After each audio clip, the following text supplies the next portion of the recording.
So we're continuing the Shaare Teshuva, the Gateways to Repentance series. Last time, we left off with the 8th principle out of our 20 principles we finished. We said that one should be humble in practice, meaning show humbleness, like looking down on the floor, and so on. And we left off with the 9th principle of teshuva. So we continue. As Barana says, to Saif Lamed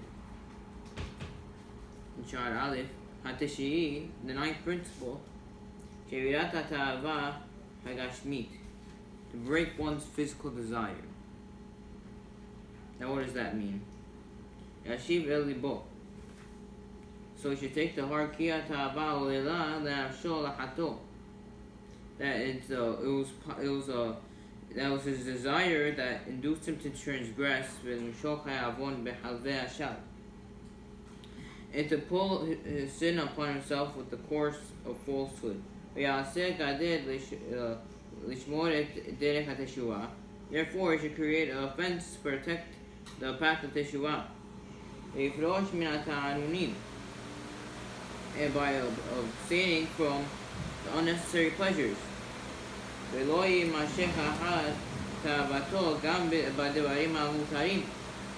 avoiding being drawn after his desire even in permitted matters. Rather, he should accustom himself to go in the ways of perishut, abstinence, which is he should not satisfy his soul and sustain his body. It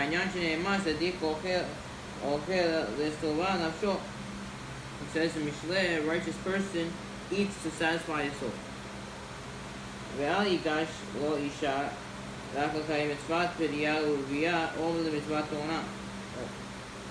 And you should not approach a woman except to fulfill the mitzvah of having children or the mitzvah of onah. So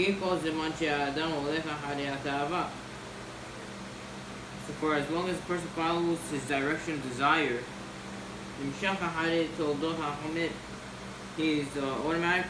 drawn after the inclinations of his physical being, and he veers from the path of his spiritual soul. And then he has the ability now to overpower him. Says in Devarim, Yeshurun, Israel, became fat and rebelled. It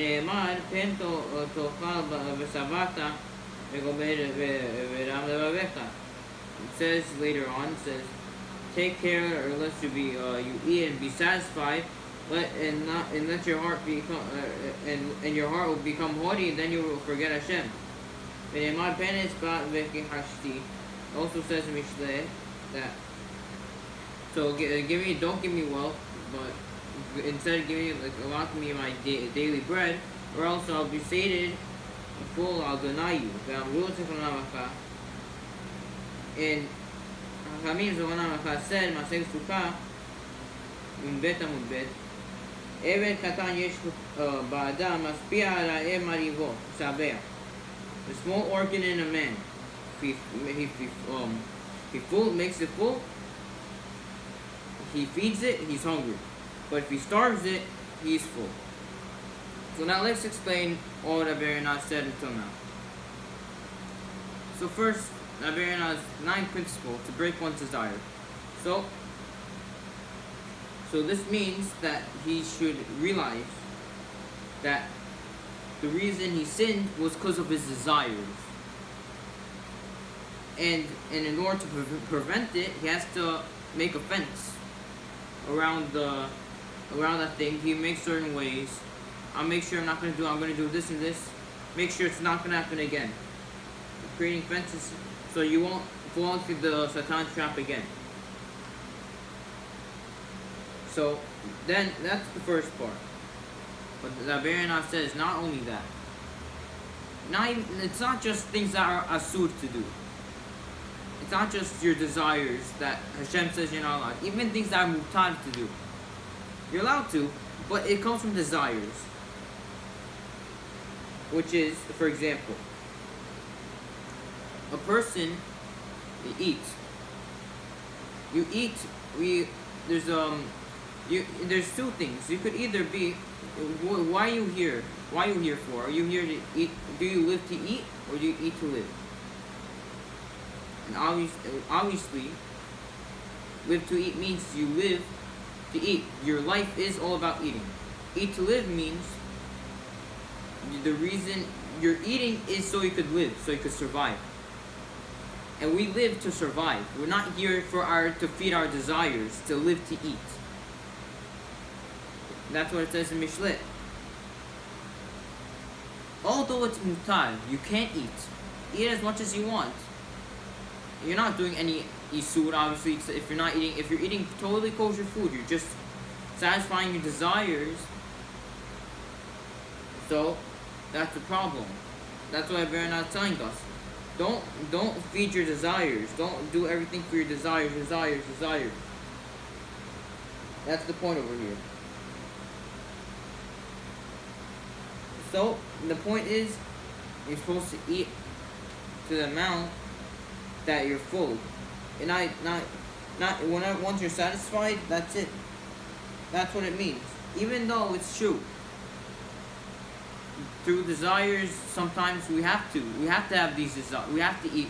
We have to get this pleasure through these physical desires in order to survive, though. But if you're doing it purely for the desire, so that's the problem. That's what everyone is telling us. So basically, then that's what Rabbi Yonah said after. Then Rabbi Yonah said that when one follows the desires, what's the problem? Why can't I just go eat my steaks? It's totally mutar. The reason is because it's gonna let his yetzer hara gain power over him. Because he's gonna fall into the trap. You're basically letting the yetzer hara, all these food, you're hungry. That comes from the yetzer hara. All your desires, all the things, even food, even anything. It's all desires. It's your yetzer hara. So if you let your yetzer hara control you one thing, you see these people are fat. They let the yetzer hara control them in food-wise. Of course, now it doesn't mean for sure you're gonna sin, but it's more likely if you see someone fat, probably also does other sins as well as just eating. Eating's not a sin, obviously, but it could lead to sin. That's the point. Because you're gonna be in the hands of the yetzer hara. You let your yetzer hara overpower you, and obviously, it could apply to things that are also asur. That's the whole problem. And then he finished off by saying that Masechet Sukkot says there's a small organ in a man, which is the male's organ. If you feed it, you're hungry, but if you starve it, you're full. The obvious question is, what does this mean? If you feed yourself, you become full, and if you starve yourself, you're hungry. So why it seems to contradict itself? And the answer is, that's when it comes to food. Or actually, not really. Because if you think about it, eat food, become full, fine. You make yourself extra full, you overstuff yourself, as you say. So what happens? So then you keep on doing that again and again, overstuff yourself till you become fat. Then what happens? All of a sudden, now you need more food. Now you're even hungrier. After a couple of days, of course, now right away you're full. But once time comes, the time's gonna come again. You're gonna become hungry, even hungrier. Why do you think fat people always need more food? It's not because the fact they're fat. It's the fact that they feed their desires, and their desires are used to having a certain amount. That's why they need more food. That's why they have to eat more than someone who's not fat. So the point is, so that's what it means. When you starve yourself, you're going to become full. But when you fill yourself, you're going to become hungry. Because when you fill yourself, next time you're going to be even hungrier. You're going to want to eat more and more and more. But it doesn't just come to physical food. It comes to even spiritual things, even Torah. If you let yourself do a sin one time, then let your son, you keep on doing the sin, it's going to become, okay, you're going to be even hungrier and hungrier and hungrier for your desires. But if you starve yourself, meaning you don't listen to your desires, that's what's going to happen. So over here, same way. Like we're saying over here, if you're being with these women, even if they're mutad to you, it doesn't matter. If you're gonna keep on being with her, so what's gonna happen is you're gonna have to do it more and more. Why? Because you're gonna your desires. You're gonna want to do it again and again. That's what happens. But if you don't do it too often, so your desires are full. You won't have to do it as much. That's the point.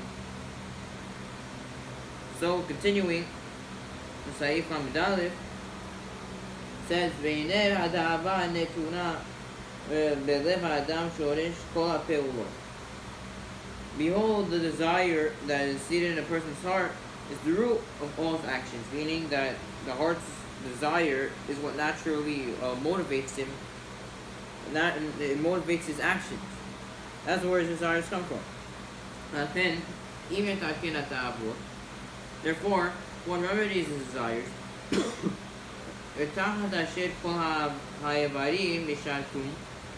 Instead of letting all his limbs serve those desires,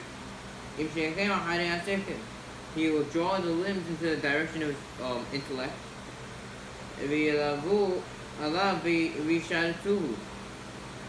So he will join with it and serve it. That then all his actions will be proper. Says Mishle, a pure one, his every deed is upright. So let's explain. So basically, another benefit of Aaron says about controlling your desires. That's what it means to break your desires, to control it. That's how you break your desire. That's how you fool it. Is when if obviously when he's doing this, he's not surrendering to his desires. So he's letting his desires. He's letting his body, instead of serving his desires, it's serving his intellect, his mind, his chokhmah. What's right, what's wrong. And he's doing the right things. And therefore, all his actions are going to be proper. And he brought Pasuk Mishleh, that a pure one, his deeds upright. And a pure one refers to someone who controls his desires. Of course, now, as we said before, a lot of things have to come through physical desire. You have to eat, even though it's a desire, you have to. But you eat for the right reasons. So therefore, as we said, as it's saying over here, you're gonna come to do the right things. That's what it means. You're upright. You're gonna do the proper acts. So continuing,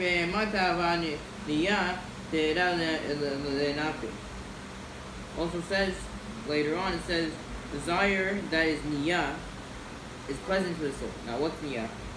Niyah kemo nishberet. Niyah means broken. It says in Daniel that I became broken, yeti, and ill for days. Amad ki kasher ishpora data vato damba devarim hamutarim. So it means to say that when a person breaks his desire, to the point that even from permitted things, some things that are mutar, then as a result of this, his soul will succeed his mission.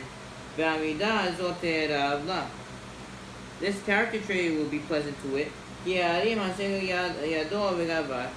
For the person's intellect will raise its hand and gain control over his body, and therefore his limbs will serve his intellect.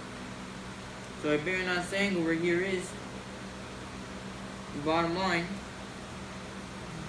so it brings another pasuk to show, and over here this pasuk that says that the desire is pleasant to the soul. What that means is, what does broken mean over here? Desire that is broken. It means that you don't surrender to your desires. You restrain yourself, and therefore his soul succeed his mission. So that's the point over here. Now continuing, that Verna explains the end of the pasuk. So,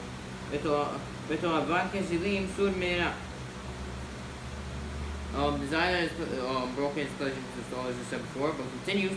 But turning from evil is an abomination to food.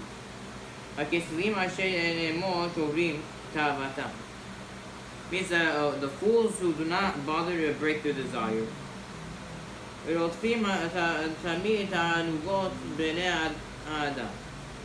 constantly pursue their human pleasures. When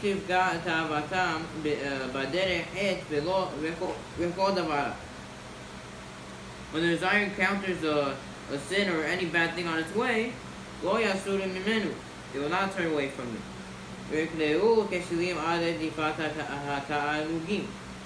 These people are called fools because of the pursuit of human pleasures. Says in Mishle, a desirable treasure endures the home of the wise, but a fool of a man swallows it up. Basically, Rabbeinu is telling us. So Rabbeinu explains the end of the pasuk in Daniel that says, turning from evil is an abomination to fools. What does that mean? Turning from evil is an abomination to fools. It means that foolish people don't desire to break their desires. In fact, they think it's good. Why aren't you fulfilling your desires? It's fun. It's happiness. Well, it's desires. Why? They'll think you're a fool. They'll think it's an abomination in a way if you go against your desires. And they're called fools, that Verna says, because that's what they do. They just follow their pleasures, their human pleasures. They're foolish people. Then he said in pasuk Mishle that a desirable treasure, a wise person, it's in his house. But a foolish person swallows it up, and that means a foolish person, you give him money, he's automatically he can't save it and spend it wisely. Automatically, he's gonna see the steaks, this good stuff. He can't control himself. He's just gonna buy. He's not gonna be able to resist. That's what a fool does. He automatically his money's gone. He spends it on something. He sees something very nice. He can't save up. He can't. That's what happens. But on the other hand, if you're a wise person, so you're gonna keep the money. You're gonna invest on the right things.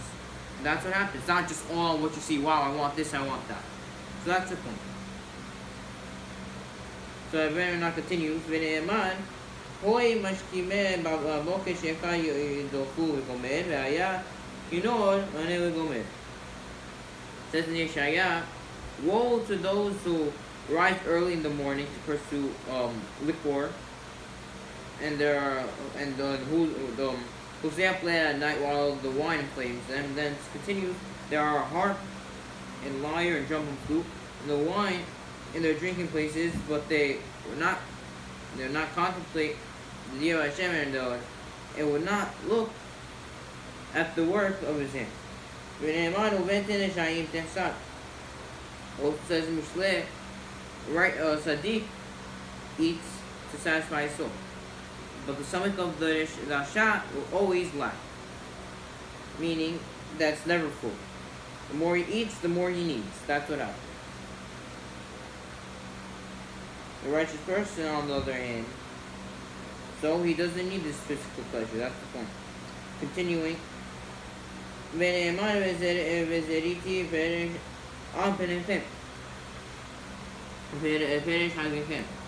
Says in Malachi that I will scatter filth upon your faces the filth of your festivals. Rabbi Zebulon explained Masech Shabbat. First, the people who treat all their days like festivals. So now Rabbeinu is saying. So Rabbeinu is saying over here, brings more pesukim to show that this is what happens to people who follow their desires. Says over here that so woe to the people they wake up early to drink all these drink all beer and all these things, they become drunk, and that's the point. And then Rabbeinu said that another pasuk, you scatter filth on your faces, the filth of your festivals, and he said that the Gemara explains that first the people treat their days like festivals. What does that mean? That so first, so the Rambam says, the Rambam writes that that Tamid Hacham he should only eat food that's to sustain his health, not to overeat and to fill his belly up. And about these people who do, these Tamidei Hachamim, who do fill themselves up, Pasuk says it's going to scatter filth upon your faces, filth on the festivals. Meaning, and what does it mean? That every day is like a Shabbat for them. They eat all these steaks and all these good food. And it's like, and that's the whole point. And continuing, it says these are like people who say that eat and drink, for tomorrow you will die. That is the eating habit of the Rishaim. That's the whole point over here. But the righteous person, on the other hand, whatever he needs to eat, he'll eat, and that's it. That's what Shlomo HaMelech meant when he said a righteous person eats to satisfy his soul. He eats only whatever he needs. That's the point. So continuing,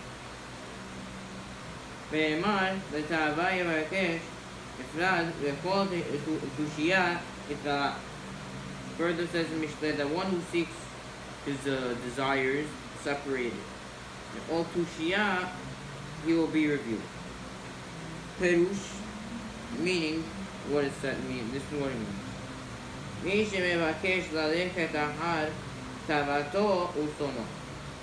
One who seeks to follow his desire and what he wants,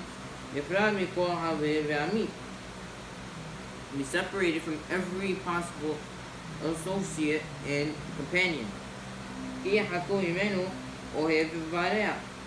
For friends and colleagues will distance himself from him. This is because people's desires and their character traits are different, distinct. And so what this person wants is not the same as what that person wants. And therefore, then it's going to pull him away from others, and they say, hey, you're not like me. You don't like what I like, and you're doing all these things I don't want to do. So then it will separate him. Again, on the other hand, if one takes the path of intellect, and he doesn't follow all his human pleasures, and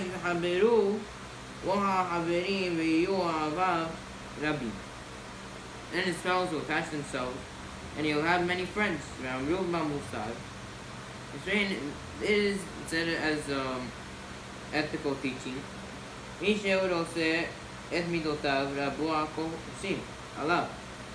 One refines his character traits, and it will have many friends chasing him. So Rabbeinu continues.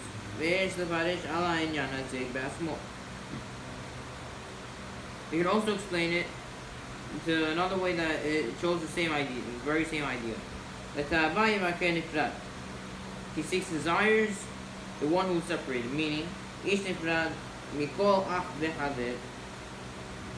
so according to this interpretation, a man who is separated A man who is separated from his friend and associate, he has no friends. Why does it come? It's because of all his desires. He follows all his desires.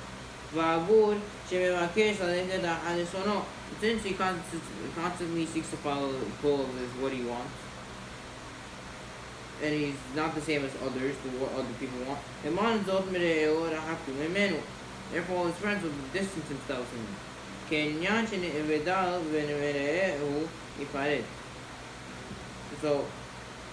So either way, the word ifrad has the same meaning as which means separate as word ifared. It says in Mishle, wealth adds many friends, but a poor man is separated from his fellow.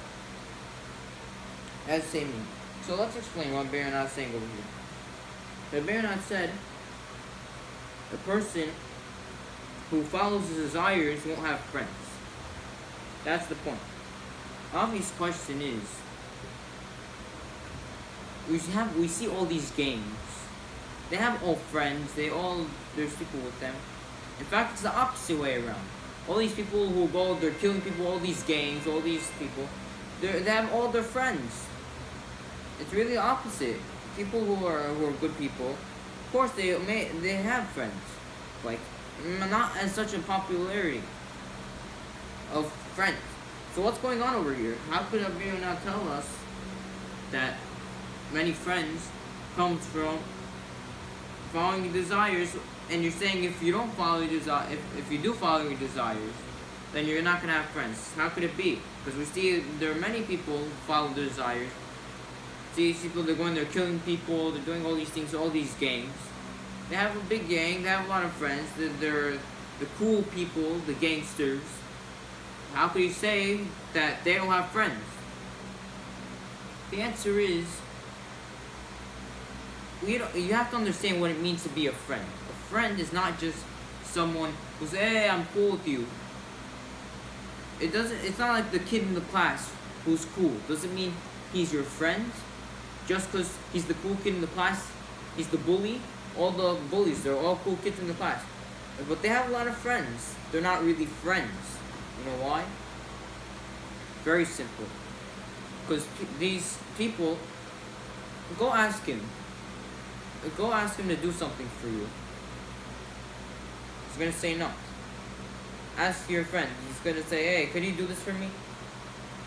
Or if something happened to him, people wouldn't come to go be upset about it. Let's say something happened. Hasbe Shalom, let's say he died or something happened. Would they all be upset and crying and everything? No. Not really. For the most part, no. They were not considered a friend. A friend is someone who's willing to sacrifice for someone else. That's how you make a friend. If you show your dedication, show how much you sacrifice for that person, that's how you be a real friend. A friend doesn't mean that people admire you or you're a cool person. It's not the definition of a friend at all. They might not even really like you. They might not think of you as something separate. A friend is someone who you'll be willing to give in. You'll be willing to sacrifice for. You'll be willing. You don't have much money. Your friend, you know he's needy, but you also really want something, so you give it to your friend. That's sacrifice. But if he's some cool guy who's selfish, he bullies people, so you say, hey, why should I give it to him? For me. He's not really my friend. That just shows you. All these people we think have friends, for the most part, most people who they claim that they're friends, they're really not true friends. Because a friend is someone who sacrifices for others. That's the point. So now with this, we can understand what is that Baron not saying. You want to have a real friend? And make sure you have all your do the right things, all the intellect. Why? You fix your character traits. What happens? You be nice to someone. You'll be willing to sacrifice for someone. If you don't fix your character traits, there's no way you could be friendly with someone. It just can't be. If you're gonna be mad, you're gonna be angry, you're gonna scream at people, curse people out. So that's not a friend. You want to have someone who would be willing to sacrifice for you. On the other hand, someone who fixes his midot, he's a nice person, He's willing to give you whatever you want. Sacrifice for you, you'll be able to sacrifice for him. That's what Abraham is telling us over here. That's very simple. So now let's continue. So Abraham is saying, now, continuing pasuk that we're saying, we split. So we just continue. So the pasuk bekotu shia ikala. What is the class is separated? All to shia, he's revealed. So what does that mean? It means one who follows the Paul's desire.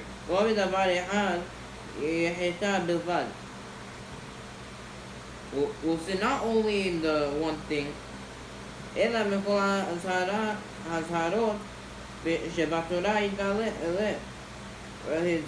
his desire will be revealed in regard to all the Torah prohibitions, all these three.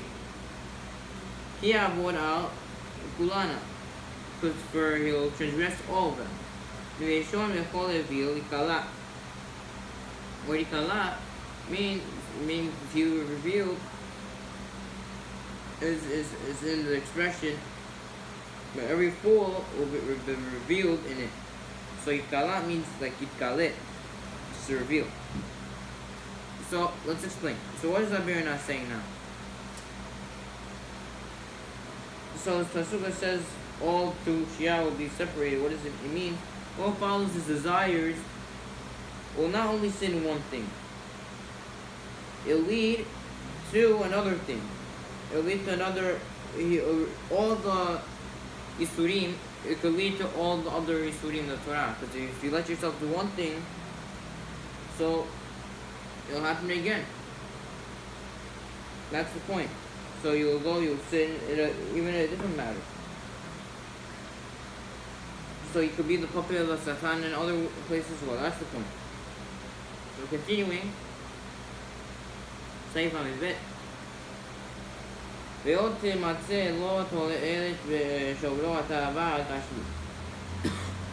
Another benefit that one gains by breaking his physical desire is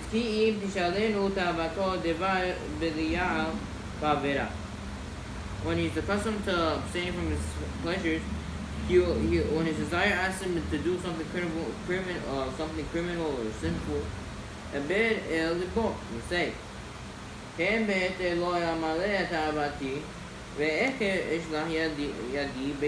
why? Even in a thing that's mutad, I do not fulfill my desire. So how can I even consider partaking in something asur?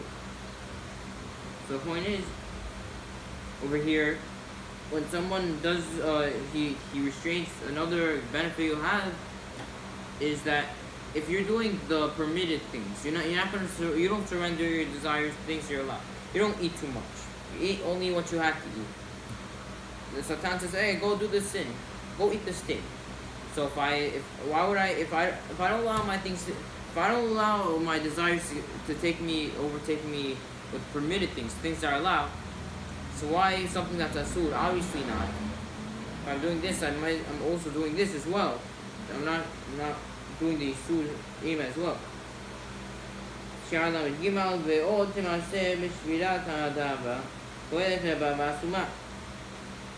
Like one's physical desire yields another great, profound benefit. Do this, one reveals the uprightness of his heart and his serious desire for teshuva. Shows he really wants to do it.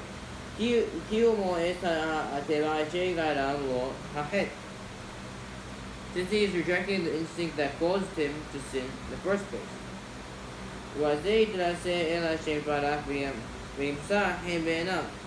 He'll be favored by Hakadosh Baruch Hu, and he'll find grace in his eyes. It says in Tehillim, sacrifices of God desired are broken spirit. The heart broken and humbled God will you will not despise. רוח נשבע היא הרוח הנמוכה והנכנעת. A broken spirit refers to a humble and submissive spirit, as we already explained. But a broken heart refers to the breaking of one's physical desire.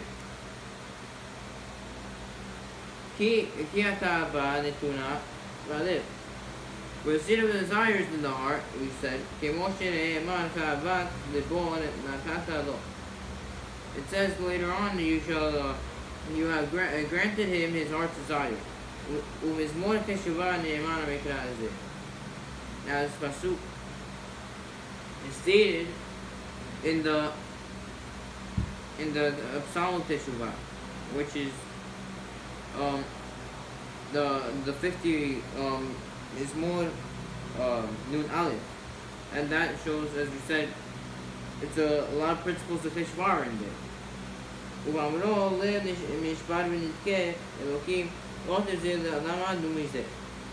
Therefore, in the statement, a heart broken and humble with God, you should not aspire to learn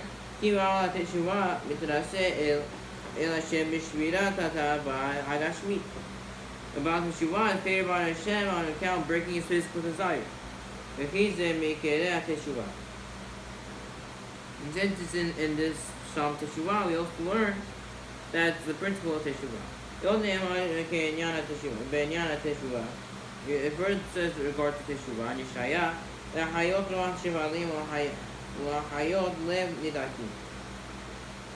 so to revive the spirit of the lowly and to revive the heart of shaare. So basically, the pasuk over here refers to the two characteristics that we said in Tehillim. So the spirit of lowly refers to the humble spirit. The heart of shattered refers to a heart of physical desire. He breaks his physical desire. So what Averna is telling us over here is, so another benefit one gets from breaking his physical desire is that you'll be able to see that he really wants to do teshuva, because some people they say they say I want to do teshuva, but really they're talking as much as they want, but you have to show your seriousness. In order to do that, say I'm breaking my desire, I'm not doing it. That's how you show that, hey, I'm not doing my desire. I really want to do teshuva. So if I'm showing, like, I'm done with this, I'm not doing my desires, even though I really want to do it. If you sacrifice for something, it shows you really want it. You show seriousness to it. So yeah, and so then we said, what the pasuk in Tehillim, that the sacrifices God desires is are a broken spirit and a heart broken and humble, will not despise. So a broken spirit, we said, refers to the humble spirit, and a broken heart is breaking your desires. And so that's really the point over here. So continuing, so basically again he's saying over here that someone who breaks his physical desire is favored by Hashem. That's the point. So now,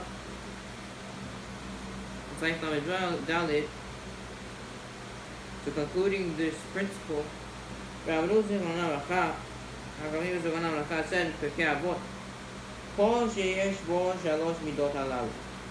anyone who has the following three character traits, they're among the students of Abraham Avinu.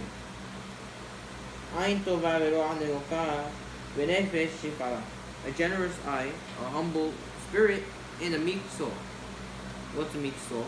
The idea of a meek soul is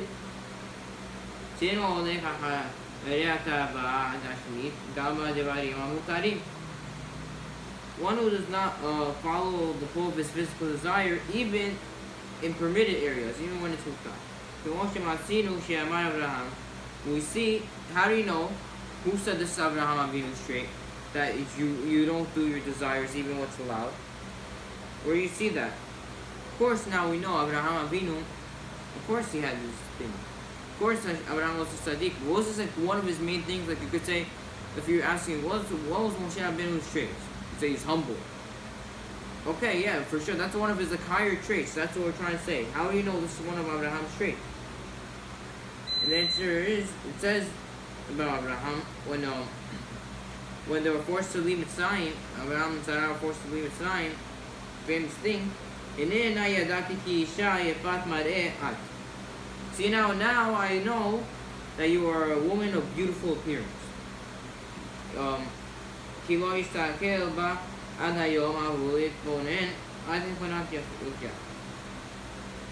And the Gemara explains why did it say now I know that you're a beautiful woman?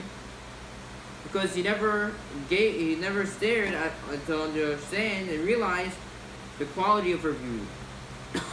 So this teaches us, Abraham Avinu, even though it's holy mutar to look at your wife and gain pleasure from that, Abraham Avinu didn't do that. Of course, now it doesn't mean that Abraham never looked at Sarah. He didn't stare at her beauty. That's the point. And obviously, the reason he stared over here is because pikuach nefesh, obviously, and he had to, because maybe they'll kill him. They'll kill the Mitzim will go. They'll kill Abraham and they'll take Sarah. So that's the point. So this Mishnah Pirkei Avot is teaching us that this trait over here of the meek soul is he does not he doesn't do his desires even when it's allowed. So that's the point. So continuing, Hakamim said in Yerushalmi Sanhedrin, מה שכתוב ותהיינה צרורות עד יום מותן אמנות היו. Regarding what is written about David HaMelech's Pelakshim, that they were bound up in living widowhood until the day they died. It was as if that they were living as a widow. So this means that this means that they didn't have relations with David. They were married, they remained married, but they were as if they were, because they didn't have relations with David. And in this passage, it's talking about David returning home after Absalom's rebellion. So one opinion in Yerushalmi says the reason that he didn't have relations with the temple Pelakshim is because since Absalom sinned with them, so they were no longer fit for David. But they were married to David still. So he couldn't go and divorce them, because only Pelakshim could only be taken by a king. Not a regular person can't take the Pelakshim. Only if you're a king, like David. So what would David do now? Divorce them, and then what will happen? They'll all be widows, because no one who's going to be able to marry them. So to prevent this, David he didn't, even though it was totally mutar, David could have had relations with Pelakshim, but said no. So that's the point. Although he was allowed, he didn't. And that's one explanation in Yerushalmi, and Rabbi Yonah is going to give the second explanation right now.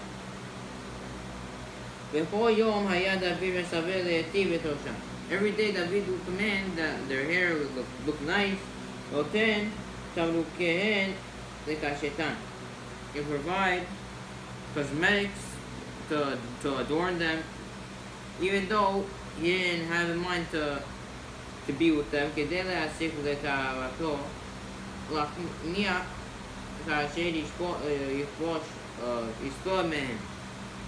This in order to oppress his desire and subdue it by overcoming his evil inclination with regard to them. so he could gain atonement for the incident of Bathsheba.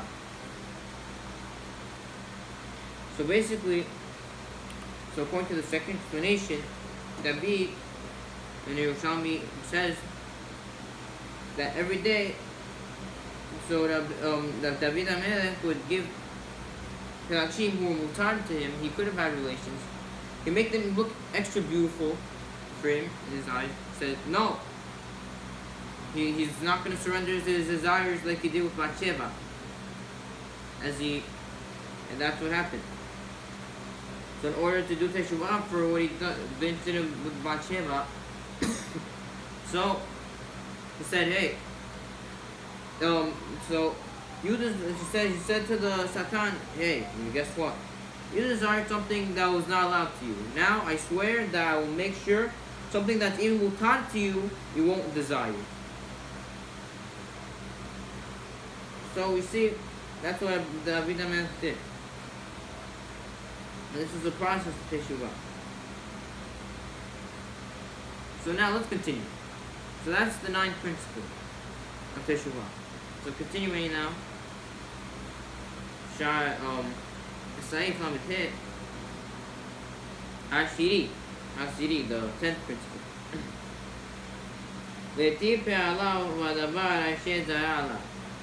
To do good deeds with the very matter which you have sinned. So what does that mean? Let's say, for example, one looked at arayot. Gaze at arayot. He should carry his face. He should look down on the floor. Why? Because since he sinned with his eyes, he looks down now. He's gonna. So basically, the concept of this principle over here is whatever you did. Because there's always something. You could use something for the bad. You could use something for the good. You can use your eyes to look at the wrong things, or to look at the right things, or not to look at the wrong things. So over here, if you look on the floor, it shows. It doesn't have to be that you're correcting what you did. It could also be that you're doing something good out of it. Meaning, even though there's not really a connection between being humble, that's what looking down the floor, as we explained, shows humbleness. Even though it doesn't show, it doesn't show that you don't want to sin. But of course, now it also prevents not looking at the right things, looking down. But it shows humbleness, and you're doing something correct with your body part. So continuing, if you sin by saying lashon hara, speaking lashon hara, you should use his mouth to engage in the study of Torah.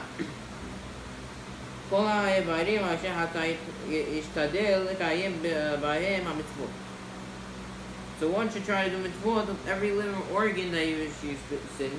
This is what our Hakamim said in Midrash. הצדיקים באותו דבר שחוטאים, כמו מתרשים. Righteous people, with the very thing they used to sin, with that they try to find favor with Hashem, meaning that they used it for the good. Further it said by Rabba, אם עשית חבילות של עבירות, committed bundles of transgressions, of sins, עשה כנגדן חבילות של מצוות. To then perform bundles and bundles of mitzvot to counteract them, to go get them with the same thing.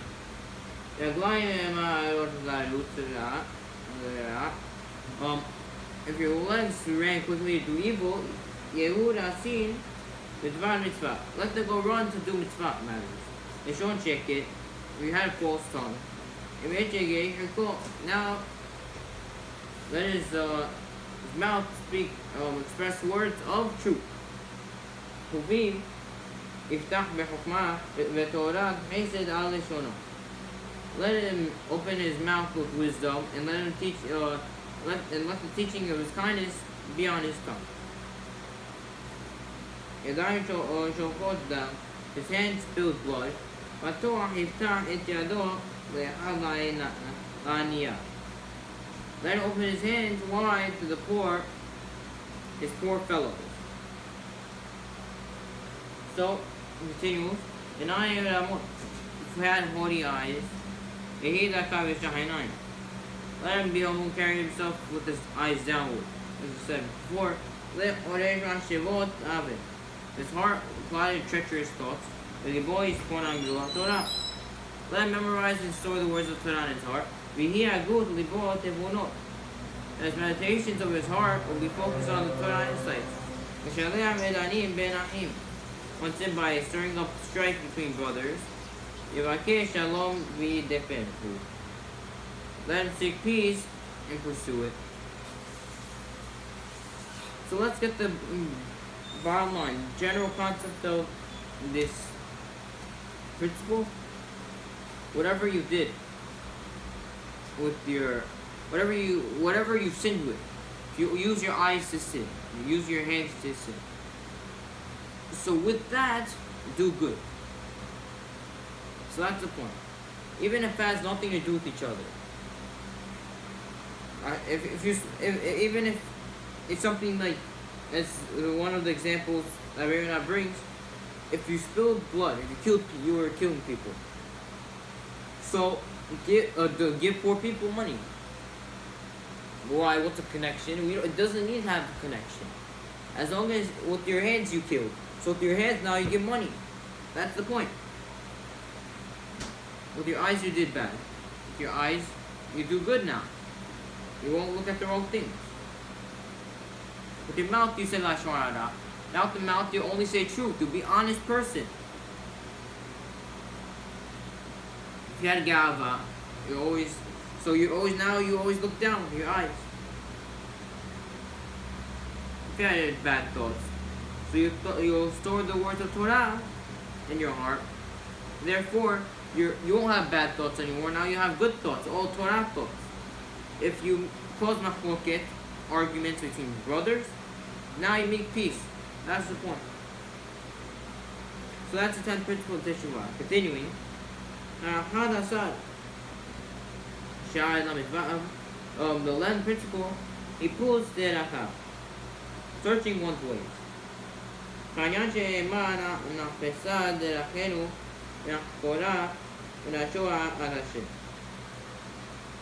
It says, let us search and examine our ways and return to Hashem. So why is this important? So he must do this for 3 reasons. First reason, so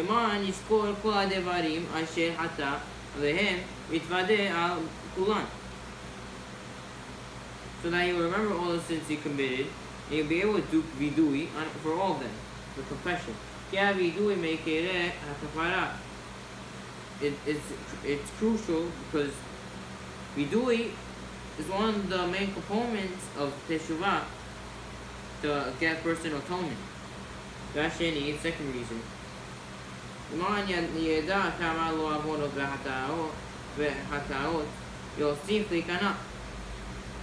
And he will know how much intentional, unintentional sins he has. And therefore, he will humble himself even more. The third reason, although he accepted upon himself to abandon every possible sin. So he must know the specific matters which he sinned. In order to create safeguards for himself regarding those matters,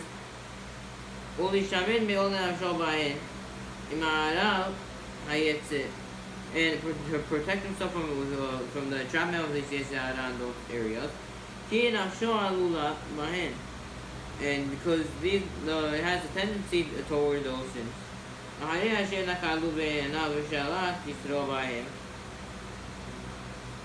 Since he looked at them lightly and his yesara controlled over him, and therefore his soul is ill from those sinful deeds. And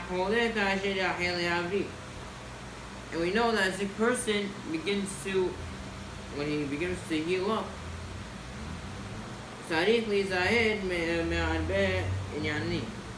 must avoid things that a healthy person is able to do.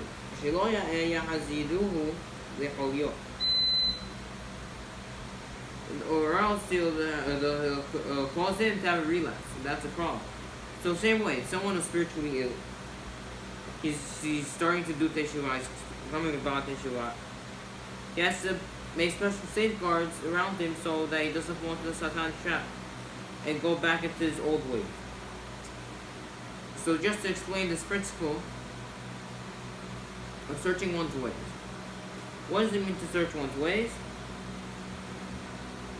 It means that a person is supposed to realize, hey, this is what I do wrong. You look at everything you do wrong. I speak lashon hara, I look at the wrong things, I eat the wrong things, I do the wrong things. Whatever it may be, you look, that's what it means to search. You search your things. And the next principle is going to be examining your ways, which is similar. Next step, obviously. But Ronnie brings 3 reasons why this is important. 1, so you'll be able to say vidui on all of them. According to Ronnie holds that in order to fulfill vidui, you have to do teshuva on every individual sin. So obviously, the question is first that what's good enough for vidui? Do you have to confess on every specific sin, or it could just be in general, I've sinned? Or you have to say, I did this wrong and this and this and this wrong. So Ronnie holds this mahmir way that you have to do teshuva for every single sin. Say, I spoke lashon hara, I done this, I done that, I looked at the wrong things, I ate the wrong things. That's what it means. That's what Ronnie holds. But really, according to one opinion in the Gemara, another opinion says that if it just says I sinned, it's good enough. So the Rif and Rosh hold like this, and the Haim also. They hold with this opinion, but Ronnie holds like the Rambam, who also says you have to specifically say each sin. But Shuhara says that it doesn't, you don't have to do this what Ronnie is saying over here to confess in every sin, but it's preferable to do so. It's better. It's on a higher level teshuva. But of course now, if you're specifying your sins, you have to say it quietly. Because obviously now, you want people to hear. Because it could be questionably sin. So continuing, so the first reason again, vidui. It'll help you to do vidui on it. Say, hey, now I know what to do teshuva on. This is why, this is the reason for Ronnie. Second reason. Because now he's going to know how much sins he has. Therefore, he's going to humble himself even more. Now, although the humility says the seventh principle of teshuva already, and you probably already fulfilled it, but you could reach a higher level of humility by doing this. Because now you realize, oh, I do this and this wrong, it's going to make you feel even more guilty. How much more did I do against Hashem? So I'll humble you even more. Third reason is, so if you search for your sins, you'll be able to safeguard yourself. Now you're going to know, hey, I do this sin. Now I have to make sure I safeguard myself on this sin. I say lashon hara, now I have to make sure I don't say it. I'll do a certain way. I'll put a fence around me so I won't say lashon hara. I'll put a fence around me so I don't look at the wrong things. I won't eat the wrong things. That's the point. So those are the 3 things.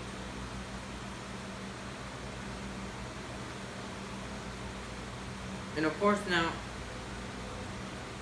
so the reason it's important that Ronnie concludes, the reason it's important to safeguard fences around sinning is because a lot of sins are looked at.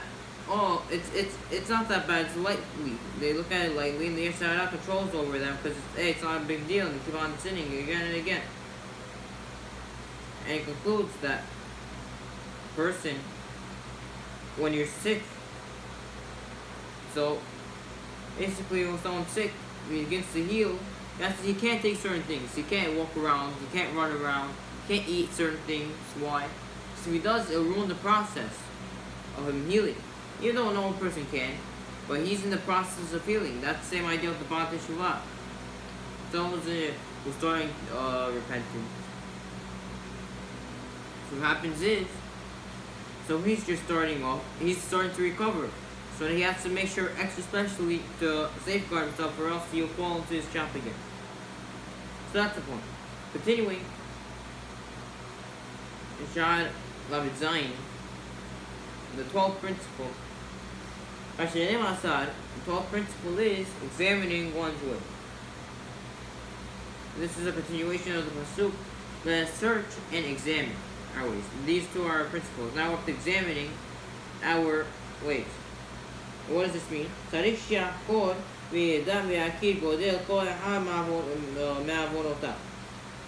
One must investigate, know, and recognize the severity of every one of his sins.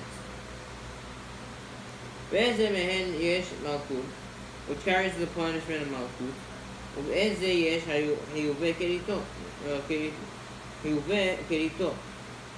So, which carries the liability of Karet.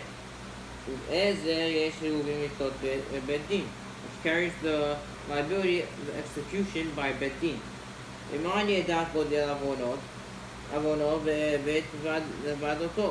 So that when he recites the vidui, he will know how great his sin is.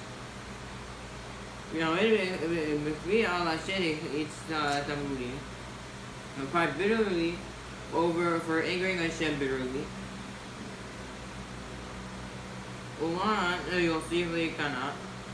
And you also harm himself even more than you did previously.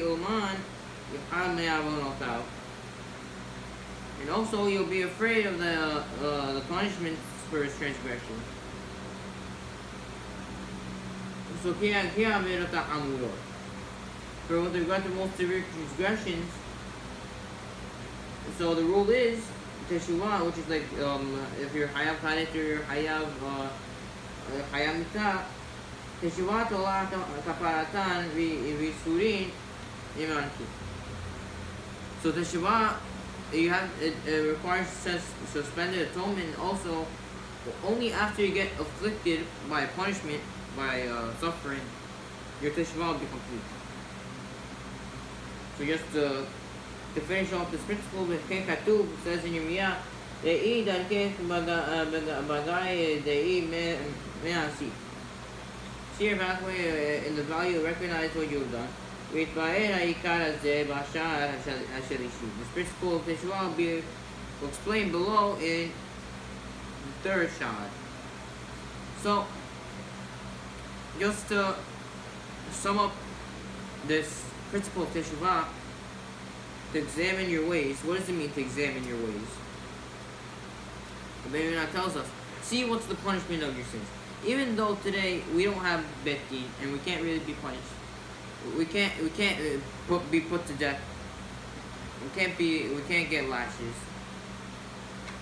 You should realize how great our sin is, the severity of the sin is. Obviously, the bigger the punishment, meaning the more Hashem's angry with you. Obviously, meaning the more teshuva you have to do. So therefore, it carries malkut, karet, or execution. You see, what category does your sin fall into? Good. Now you searched your sins. Very nice.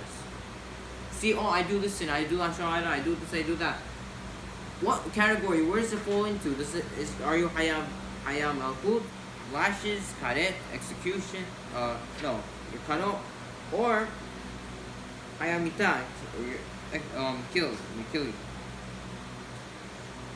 What are you? So that's the point. the reason is that it's so important to do this, that we are not confused, is now that he, what do you call it? Now that he done it, now he knows how great the sin is, he's gonna cry bitterly. He's gonna for having sinned. Because he knows now how severe it is. He'll humble himself even more, as we explained before. And also, he'll be scared of, he's gonna have the principle of teshuva to worry. Because now he's gonna be scared. Oh, look what I've done. Because obviously now, since we don't have the power of the bet din anymore to do these punishments, so obviously we get punished by Hashem.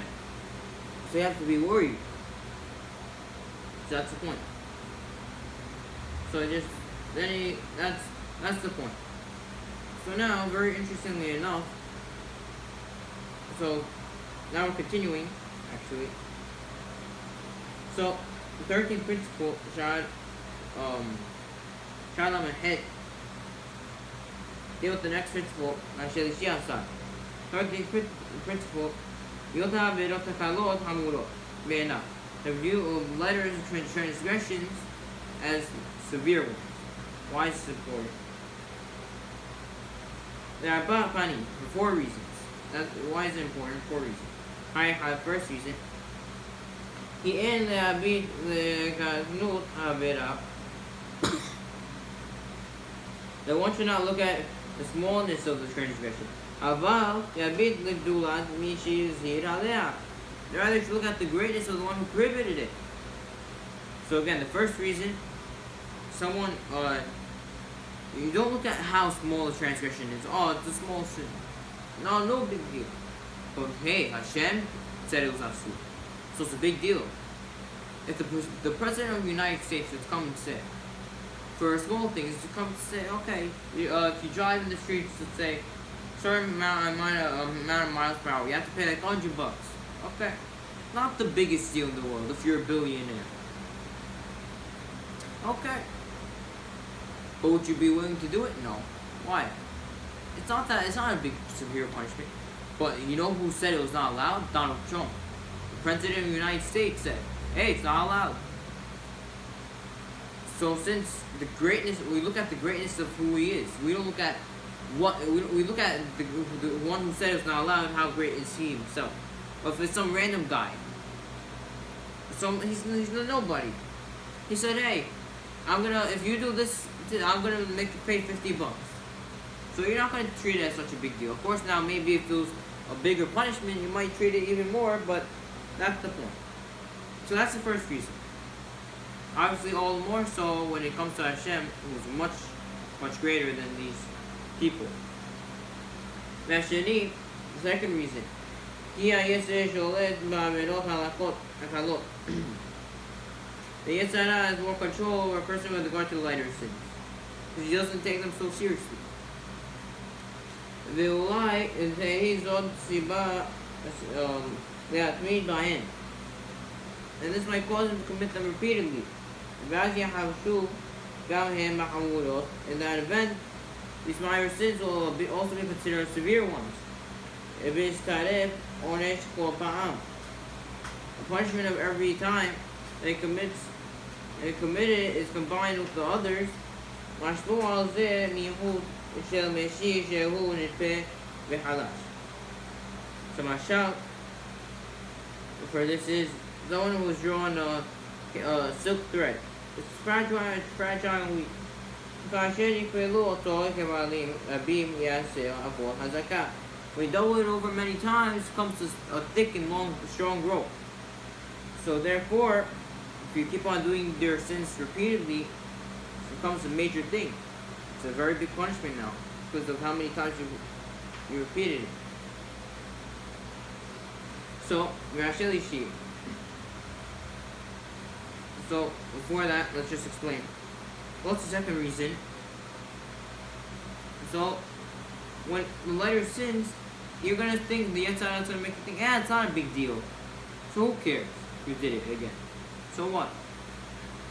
And therefore, you might say, I'll do it again and again. What's going to happen?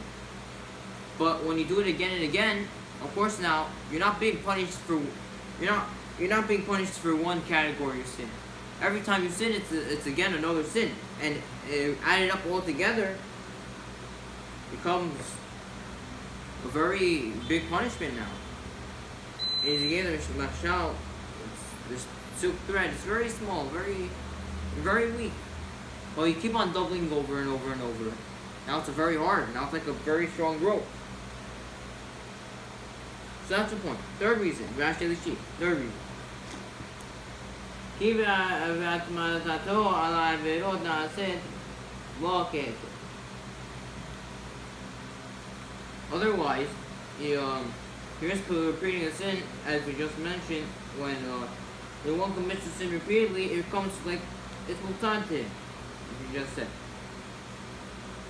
יבדוק אולם מעליו ולא להשתמט ממנה. It's impossible that he'll cast from the yoke, for his yoke, and cast his yoke upon himself, and he'll not guard himself anymore. He'll not guard anymore. ויחשב אם פורקי העול משומדים לדבר אחד, therefore he'll be considered among those who cast the yoke from the kingdom, and among those who are apostates of one matter of the law. Meaning, so the third reason, so basically, since it becomes like, it's allowed, hey, I'm allowed to do it. Since he made it to him, he says, hey, I'm allowed. He's not going to guard himself anymore. He's going to say, hey, for me, I'm totally mutad. I'm allowed. As I explained, you're reformed. Why? Because if you say that you're patur in one thing, or one mitzvah, say, hey, I'm not hayab to put tefillin on. So you're reformed. That automatically, just one thing makes you a reformed person. That's the point. Fourth reason. I should view your transgressions as severe. The lighter ones. If today Yitzhak overcame him in a small thing, maybe tomorrow it'll overcome him in a major thing. כמו שאמרו זרון ההלכה, חכמים זרון ההלכה זה מסכת שבת, ק"ה עמוד ב',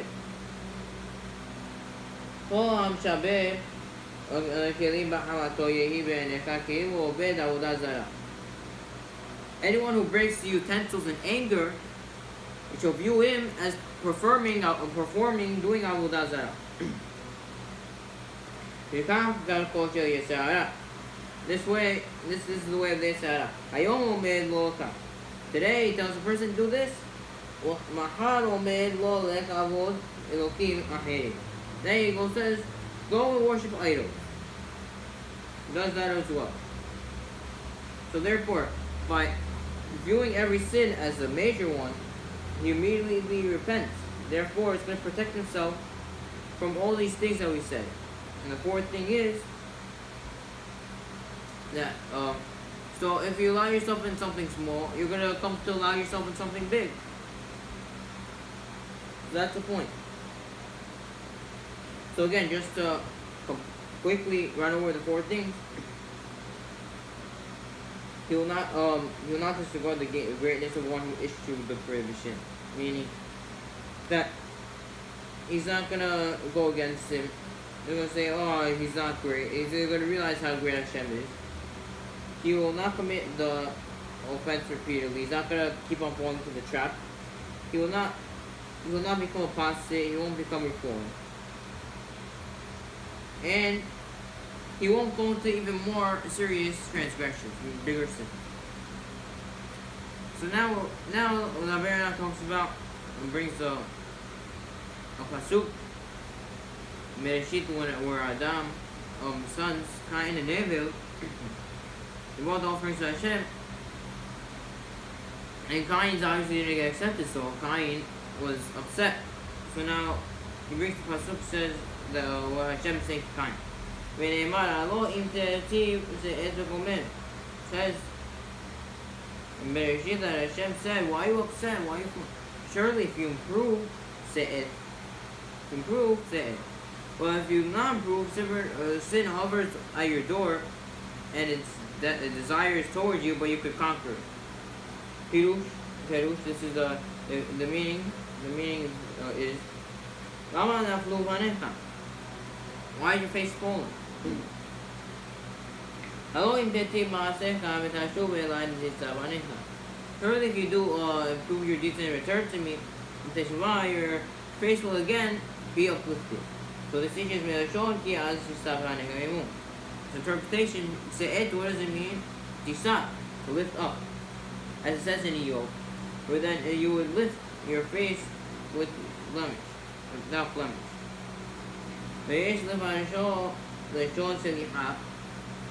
It can also be interpreted as an expression of atonement. So therefore, the pasuk would mean, surely if you improve your deeds, then you will be forgiven.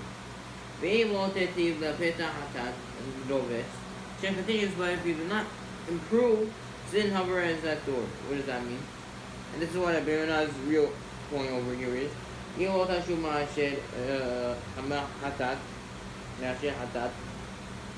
you do not repent of your sin,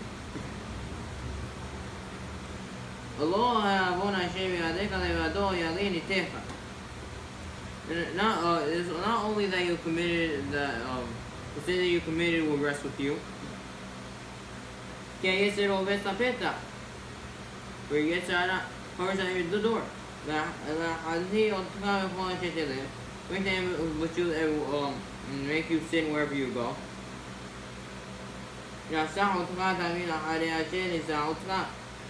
it will constantly defeat you, because since it already defeated you once.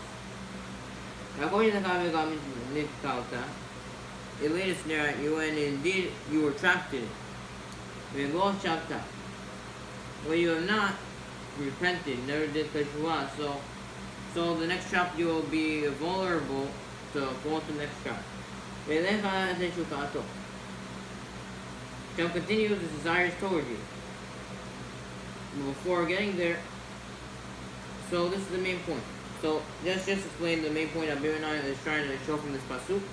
Is once a person falls to the Yetzirah, now he fell once. Now, if he falls into it, the Yetzirah now has the ability to trap him, and he'll keep on doing it again and again. If he doesn't repent quickly, which Cain did not, he's going to fall into a bigger sin. What happened with Cain? Guess what? At the end of the day, Cain, although what happened? He didn't do teshuva right away. And what came out of this thing, he was upset, jealousy. A smaller sin. But then, in the end, after that, he came to kill Hevel, which was the bigger sin. So that's what happened as a result of him not doing teshuva. Satan caught him in another trap. And that's what Hashem's saying. Sin rests at door. Satan's going to trap you. You could either do teshuva right away, and Satan won't get you fall into the trap again, or you don't do teshuva, and you come to kill your brother Hevel. And that's what happened. So continuing,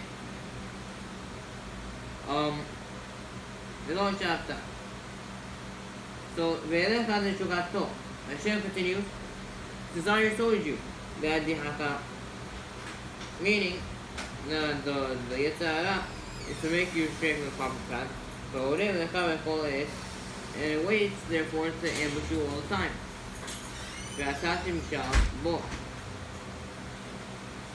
So Hashem concludes with a conclude. As you conquer Yetzirah, if you truly wish to overcome it.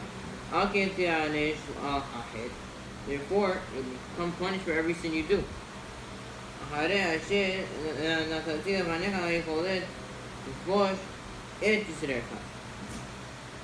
This is not giving you the ability to conquer Yetzirah. So, just the point is, basically what the point is over here is that you won't, so Satan's going to bring you into the trap of sinning a greater sin if you don't do teshuva right away. And he'll come to view your small sins as great sins. That's what's going to happen in the end. John number 10. ואמר שלמה עליו השלום, ושלמה אומר עליו שלום סב משלך, באת לבא יחבל לא בירא מצווה הוא ישולם. One who scorns a word will suffer injury, but one who fears the mitzvah, he will be rewarded. אמר זה על הבא לעבירות, הטלות. First part of the pasuk refers to one who scorns the minor transgression. He treats them lightly. He takes them lightly. And the one who scorns the word means one who scorns Hashem's word. He means that he will suffer injury in the way that we mentioned above, that the faulty Yitzhara. Next part of Shlomo says, one who fears mitzvah, meaning that he's afraid to neglect the Kohen mitzvah, to the same extent that he's afraid of committing a major transgression. He'll be rewarded. Meaning that he's destined to receive the fullest reward in the Olam Haba. So the point over here is, it brings another proof that so that viewing a minor transgression as a severe one is very important. Shalom Melech says that one who's he says he goes against Hashem's word, he's going to suffer, obviously. One who doesn't fear mitzvah though, he's going to be rewarded. What does that mean? Scoring the minor transgressions means, hey, I'm taking them lightly. It's not a big deal. So you sin. So you're going to be punished for that.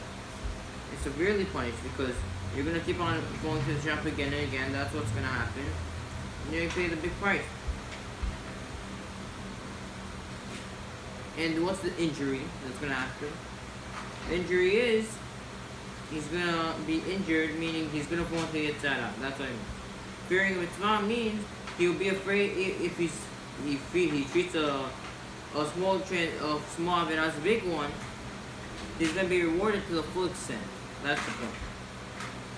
So continuing, the Olam said in Pirkei Avot,